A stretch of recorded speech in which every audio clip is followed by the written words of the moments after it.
ओम शांति।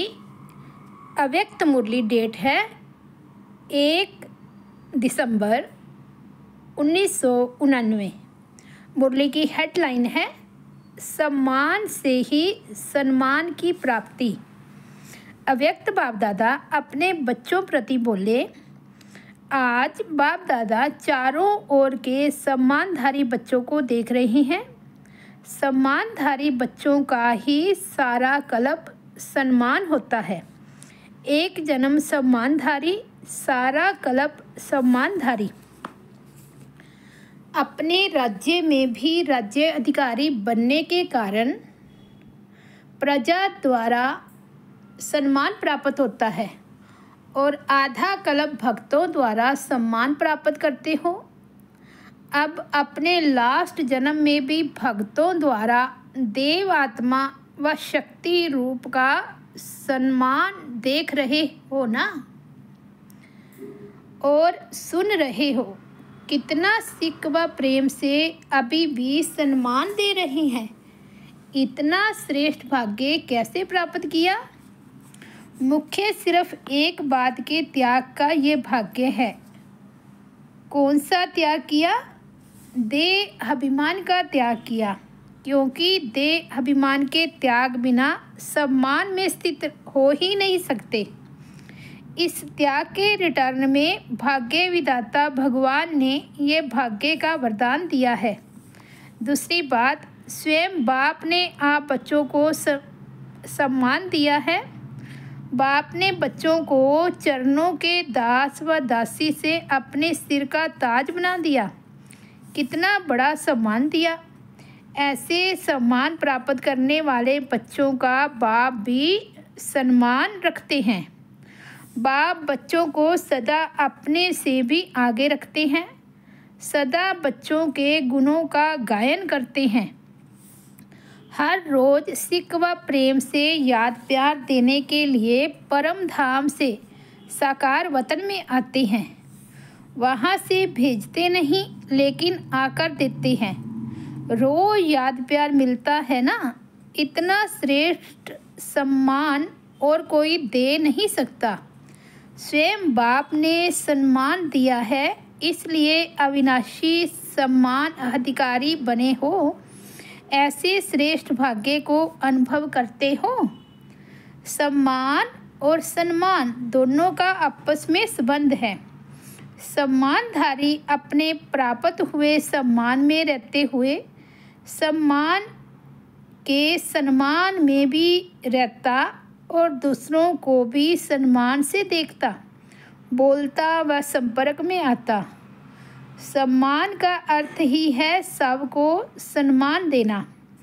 जैसे बाप विश्व की सर्व आत्माओं द्वारा सम्मान प्राप्त करने वाले हैं, हर एक सम्मान देते, लेकिन जितना ही बाप को सम्मान मिलता है उतना ही सब बच्चों को सम्मान देते हैं। जो देता नहीं है तो देवता बनता नहीं। अनेक जन्म देवता बनते हो और अनेक जन्म देवता रूप का ही पूजन होता है।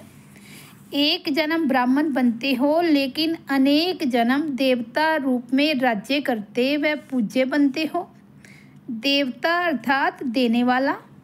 अगर इस जन्म में सम्मान नहीं दिया तो देवता कैसे बनेंगे? अनेक जन्मों में सम्मान कैसे प्राप्त करेंगे? Follow father. साकार स्वरूप ब्रह्मा बाप को देखा, सदा स्वयं को वर्ल्ड सर्वेंट, विश्व सेवाधारी कहलाया। बच्चों का सर्वेंट कहलाया और बच्चों को मालिक बनाया। सदा मालिकम सलाम किया। सदा छोटे बच्चों को भी सम्मान का स्नेह दिया। होवनहार विश्व कल्याणकारी रूप से देखा। कुमारियों व कुमारों को, युवा स्थिति वालों को, सदा विश्व की नामी ग्रामी महान आत्माओं को चैलेंज करने वाले, असंभव को संभव करने वाले, महात्माओं के सिर झुकाने वाले, ऐसे पवित्र आत्माओं को सम्मान से देखा। सदा अपने से भी कमाल करने वाले महान आत्मा समझ सम्मान दिया ना।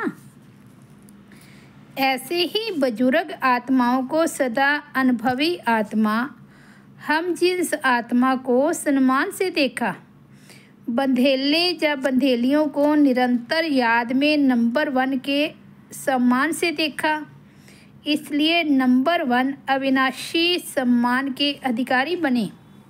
राज्य सम्मान में भी नंबर 1, विश्व राज्य और पूज्य रूप में भी बाप की पूजा के बाद पहले पूज्य लक्ष्मी नारायण ही बनते हैं। तो राज्य सम्मान और पूज्य सम्मान दोनों में नंबर 1 हो गए, क्योंकि सर्व को सम्मान दिया। ऐसे नहीं सोचा सम्मान देवे तो सम्मान दूँ। सम्मान देने वाले निंदक को भी अपना मित्र समझते, सिर्फ सम्मान देने वाले को अपना नहीं समझते, लेकिन गाली देने वाले को भी अपना समझते, क्योंकि सारी दुनिया ही अपना परिवार है। सर्व आत्माओं का तना आप ब्राह्मण हो। ये सारी शाखाएं अर्थात भिन्न भिन्न धर्म की आत्माएं भी मूल तना से निकली हैं, तो सभी अपने हुए ना। ऐसे सम्मानधारी सदा अपने को मास्टर रचयिता समझ सर्व को सम्मान दाता बनते हैं। सदा अपने को आदि देव ब्रह्मा के आदि रतन आदि पाठधारी आत्माएं समझते हो। इतना नशा है तो सभी ने सुना। बच्चों का सम्मान क्या है, बूढ़ों का सम्मान क्या है, युवा का क्या है। आदि पिता ब्रह्मा ने हमको ऐसे सम्मान से देखा, कितना नशा होगा। तो सदा यह स्मृति रखो कि आदि आत्मा ने जिस श्रेष्ठ दृष्टि से देखा, ऐसी ही श्रेष्ठ स्थिति की सृष्टि में रहेंगे।